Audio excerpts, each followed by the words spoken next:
మంతానికి సంబంధించి మన నిన్నటి రోజున జరిగిన ఏదైతే కల్వచెర్ల దగ్గర కల్వచెర్లకు సంబంధించిన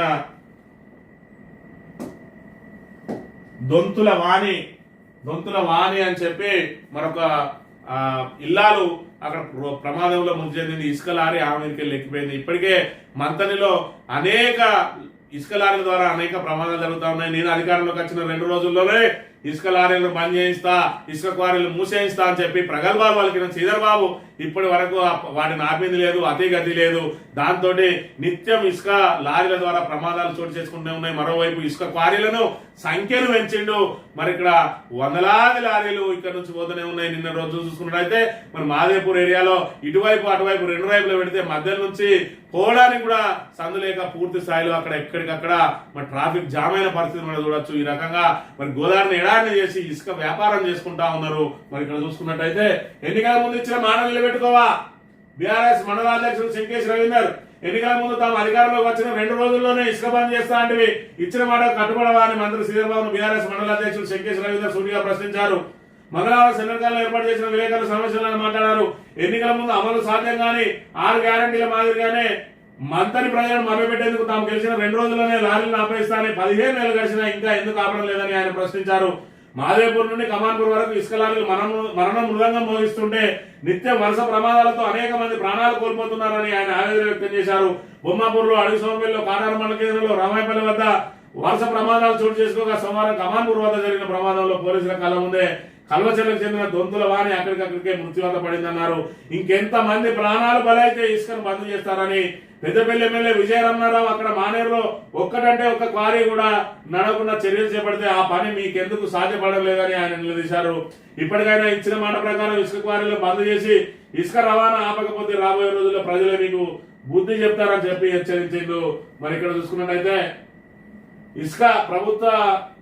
ఇసుక లారీలు ఢీకొని మృతుల కుటుంబాలకు ప్రభుత్వం ఎక్స్గ్రేషియా చెల్లించాలని చెప్పి మన కమాన్పూర్ కు సంబంధించిన నాయకులు ఖచ్చితంగా ₹1 కోటి ఎక్స్గ్రేషియాతో పాటు వారి కుటుంబాల్లో ఒకరికి ఉద్యోగం కల్పించాలని డిమాండ్ చేసింది. అదేవిధంగా 2 రోజులలో బంద్ చేయిస్తా అని ఇప్పటి వరకు నీకు ఎందుకు సాధ్యం కావడం లేదు, ఎందుకు చేత కావడం లేదు? ఒక ఎమ్మెల్యేకి చేతనైంది, నీకెందుకు చేతనైతే లేదు అంటే ఇందులో నీ వాటా ఎంత అని చెప్పి కూడా మరి ఇక్కడ పలు అనుమానాలు వ్యక్తం చేస్తా ఉన్నారు బీఆర్ఎస్ నాయకులు అనే విషయాన్ని ఇక్కడ మనం గమనించాలి.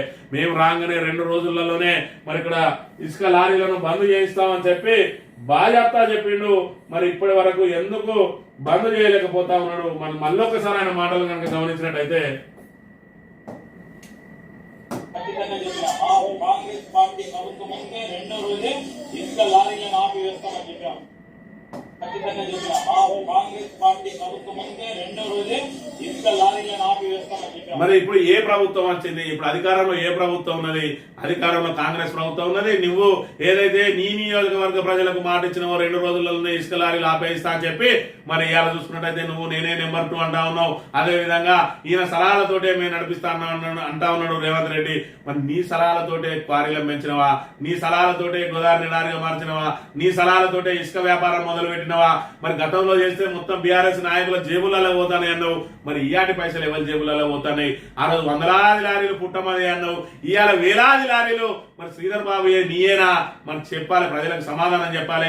నీ కాకపోతే ఎందుకు ఇసుక ఆపుతలేవు అన్నది కూడా ప్రజలకు సమాధానం చెప్పాలి. మంత్రి ప్రజలు మరి గమనించాలి. ఇంకా కూడా గుడ్డిగా మొద్దుగా మరి పూర్తిగా వాళ్ళు చెప్పింది నమ్మి వాళ్ళు ఏది మాట్లాడితే అది మనం బీసీలం కాబట్టి బీసీల మీద బట్టగాల్సి మీదేస్తే మన బీసీలతోటి మనల్ని తిప్పిస్తా ఉంటే అవన్నీ నిజాలని నమ్మే మాట బదులు ఆ రోజు పుట్టమది లారీలు అనగానే అందరూ అవుననుకున్నారు. మరి ఇలా పుట్టమది లారీలు అయితే బంద్ చేయాలి కదా, మరి ఎందుకు బంద్ చేస్తలేడు? మరి ఆ రోజు పూర్తి స్థాయిలో ఏదైతే ఒక బీసీ నాయకుడిని నిలబెట్టుకున్న మంత్రి ప్రజలు ఆయన మీద పూర్తిగా బురదల్లి ఈ రోజు కాళేశ్వరం ప్రాజెక్టు మీద కదా ఏ రకంగానైతే బట్టగాల్సి మీదేసి కుట్రలు అన్ని కాళేశ్వరం ప్రాజెక్టు పడావు పెట్టిందో పుట్టమది మీద కూడా అసొంటి అసత్య ఆరోపణలు చేసి ఆయనను ప్రజలకు దూరం చేసే ప్రయత్నం చేసిండ్రు.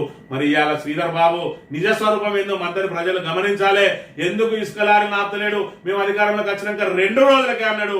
మరి ఇప్పటికి ఎన్ని రోజులు అయింది? 450 రోజులు దాటిపోయింది. మరి ఎందుకు 500 రోజులైనా ఎందుకు ఈయన ఇంకా ఇసుక లారీని ఆపుతలేడో ప్రజలే బేరీ చేసుకోవాలి. ఇసుక పైసలు ఎవరి జేబులలో పోతాయి అనేది మీరే నిర్ణయించుకొని మీరే దానికి సంబంధించిన ఒక నిర్ణయం రాబోయే రోజులలో తీసుకొని ప్రతిపక్షంలో ఉన్నప్పుడు ఏ విధంగా ఉంటాడు, అధికార పక్షంలో ఉన్నప్పుడు ఏ విధంగా ఉంటాడు. ఇది ఇసుకకు సంబంధించిన అంశం. మరోవైపు చూసుకున్నట్టయితే నీళ్లకు సంబంధించిన అంశానికి ఇక్కడ రైతు సంక్షేమం నా ప్రాధాన్యత, రైతు సంక్షేమం నా కర్తవ్యం, రైతుల సంక్షేమం కోసం నేను ఏదైనా చేస్తా అన్నాడు. ఏదైనా చేయకయా ఆ ఇసుక బంద్ చేయి, అదే విధంగా దీనికి సంబంధించిన నీళ్ళు మాకు అన్నమో రామచంద్ర అని రైతులు రోడ్లెక్కుతా ఉన్నారు. వాళ్ళకు సాగునీరు ఇసుక లారీలతో నిత్యం జనాలు చచ్చిపోతారు. మరి వాళ్ళకు నువ్వు వాళ్ళ ప్రాణాలకు రక్షణ కలిపి ఆ ఇసుకను బంద్ చేయి. నువ్వు ఇచ్చిన మాట 2 రోజులన్నా బంద్ చేస్తాను. దానికంటే ముందైతే ఇంకా మీ తాత ముత్తాతల వరంలో దోసుకపోతాను. ఇవి ఎవరి మీ తాత ముత్తాతలు ఎట్లా దోసుకపోతాను అన్నావు. మరి విజయరమణారావు వాళ్ళ తాత ముత్తాతల ఆస్తులను అక్కడ కాపాడుతుంటే మరి ఇక్కడ తాత ముత్తాతల ఆస్తులు ఇప్పుడు ఎవరు దోసుకపోతాడు, నువ్వెందుకు ఆపుతలేవు అంటే ఈ ఇసుక తాత ముత్తాతల మా తాత ముత్తాతల ఆస్తి కాదు, మీ తాత ముత్తాతల ఆస్తి. అందుకని మీ తాత ముత్తాతల ఆస్తి నువ్వు కొంట పోతానవా? మరి ఆ విషయం అన్న జనాలకు చెప్పాలి శ్రీధర్ బాబు అని చెప్పి కోరుతా.